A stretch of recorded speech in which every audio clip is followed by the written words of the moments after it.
Los Reyes Magos seguían recogiendo peticiones la mañana del 6 de enero en Sangüesa. Estaban algo cansados después de una noche de mucho trabajo, pero también ilusionados por volver a participar en este teatro en el que colabora toda la localidad. Muchos regalos porque los chavales y las chicas se portan muy bien, algunos no, pero bueno, siempre traemos muchos regalos. Es un auto que es muy del pueblo, de los Auroros, que nos ayuda a todo el pueblo a hacerlo, tiene más de 100 años.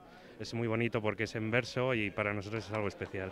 A lomos de sus caballos recorren las calles de Sangüesa e interpretan los versos que en 1900 escribió José de Legarda para los Auroros. Bueno, la mayoría de las familias de la ciudad han participado de una u otra manera a lo largo de estos 119 años en la representación. Afirman que les guía la estela dejada por una estrella. Su blanca estela sigamos, no hay que temer el perdernos.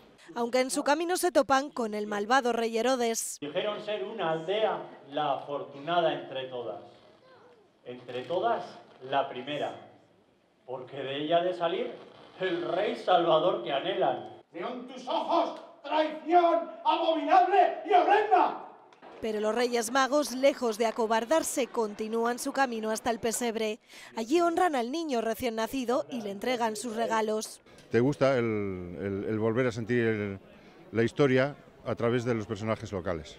Me gusta también lo sublime, me gusta lo bello y lo demás es un misterio. Con otro espíritu, con otro espíritu yo creo que viene, sí. Con el aviso del ángel sobre las intenciones del rey Herodes, los Reyes Magos retoman su viaje de vuelta a casa. Y es necesario que vuestro arbitraje libre de la muerte al Dios de Belén. Una fiesta declarada de interés turístico de Navarra, convirtiéndose en uno de los 5 autos existentes en España.